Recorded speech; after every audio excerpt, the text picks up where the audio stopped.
This book tried very hard to make me like spiders. It failed.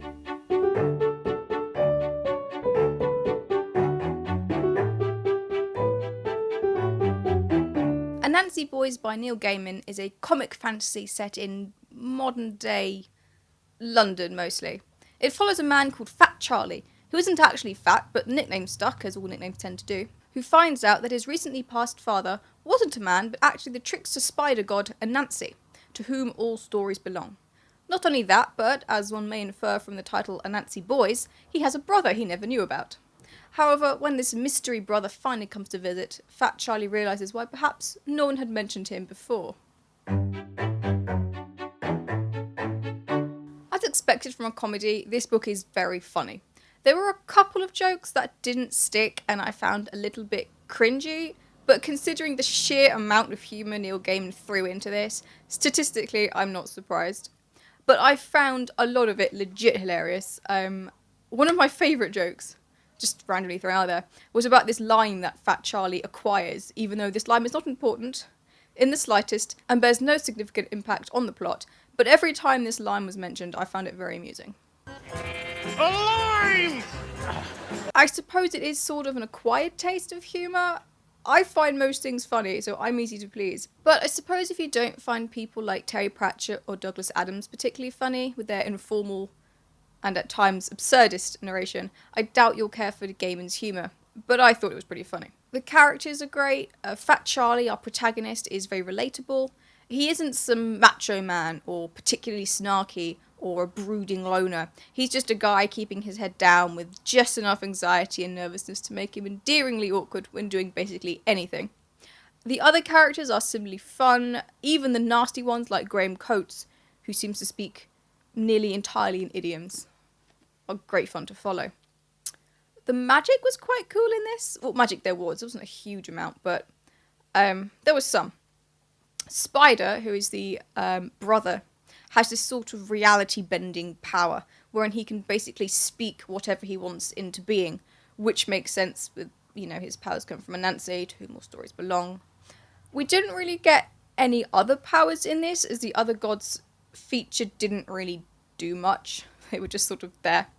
But as I think this is meant to be set in the same universe as his American Gods book, which has more gods in it, I think, I'm hoping that'll have way more powers and stuff going on. The writing was pretty good. My only qualm was with the sentence length, as there were a ton of really long sentences. I have a pretty terrible attention span, and if a sentence is too long, by the time I get to the end of it, I'll have forgotten how it started and have no idea what it's trying to tell me.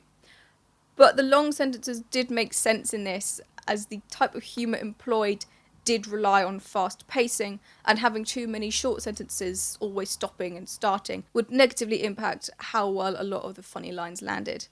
I only bring it up because there was one line which I read about 5 times and I still don't understand what it was trying to say. I don't know if there was like a missing word or a wrong word, or if I just read it wrong every single time. Not important.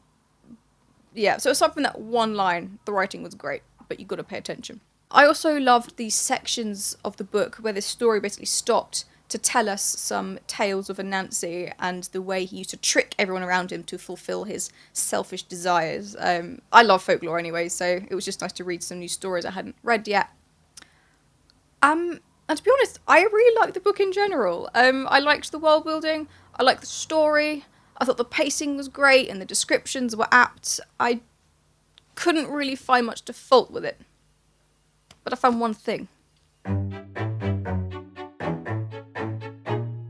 I had one qualm, but this qualm did make me drop a whole star on my Goodreads review, because it really got under my skin. Okay, so now to Neil Gaiman's defence, this book was published in 2005, and whilst this issue has always been important, it didn't really become such a hot topic until the last few years, at least in my experience. The topic is the issues around consent, and if discussions about consent and the lack of it are a trigger for you, proceed with caution.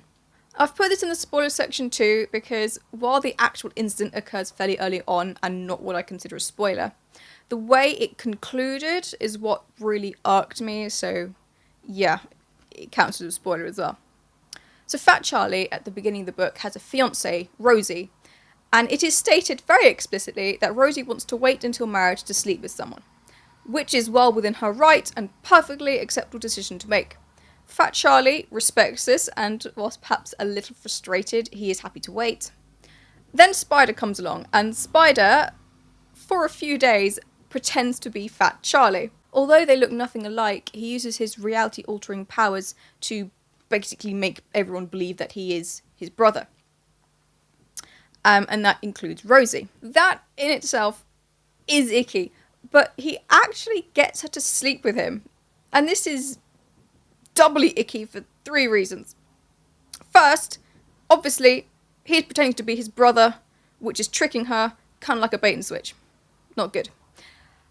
Secondly, he's altering her reality, which brings into question her ability to consent, and the same goes for all the other women he has probably done this to before the events of the book. A similar issue was brought up in the first season of Jessica Jones with David Tennant's character, as he had the ability to basically tell people what to do and they'd be forced to comply. Thirdly, we know that Rosie does not want to sleep with him, so this isn't like the other possible previous women who, from our perspective, are sort of neutral, without confirmation that they would have been or would not have been willing to sleep with Spider without his mind-altering powers. But we know that Rosie does not want to do this. This is the decision he has actually had to completely reverse and make her do something she did not want to do. Yeah, I didn't like it. It was kind of horrifying. Now, this event, as awkward as it is, wouldn't be so bad if that was the end, but it's not. Obviously, the truth comes out. Rosie realises that Spider isn't his brother, and feeling used, she slaps him, which is fine. But later in the book, she admits to her mother that not only is she not really in love with Fat Charlie, she only really dated him because the mum didn't like him, but also that she's in love with Spider. Spider, the bloke she thought was Fat Charlie for all of their relationship, who used this to take advantage of her. And I thought, okay, well, maybe it's the magic. Maybe she's still under his influence and she thinks she's in love with him. But no. And in the concluding chapter, everyone gets a happy ending. They end up together. And it really rubbed me the wrong way. If I was taken advantage of like that, any lingering romantic feelings, because romance is stupid and those feelings can't linger, would be promptly ignored in lieu of the memory of being taken advantage of. And I don't know many women who would be fine with having been treated like that. I'm sure they're out there, but I can't think of anyone I know who I think would allow themselves to be used like that. So yeah, that was the only issue I really had. It just really annoyed me. In conclusion, it's a really good book. Yes, I had that one issue with it, but at the end of the day, that one issue was a single thread in an otherwise very entertaining and also very heartwarming story about family and grief. So I would recommend this book to people interested in comedy, people who like folklore-based fantasy, and also people who want a book with a diverse cast with a lot of POC characters.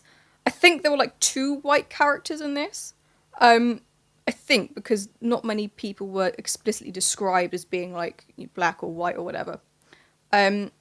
But considering a lot of characters were either related to Anansi, who is an African god, or somehow linked to St. Andrews, not hard to infer that most characters were not white. St. Andrews, by the way, is a Caribbean island and nothing to do with the golf course in Scotland, which was my first thought. But I mean, the Caribbean, Scotland, they're practically the same place. And that's all I have to say. Thanks for watching, and see you next time.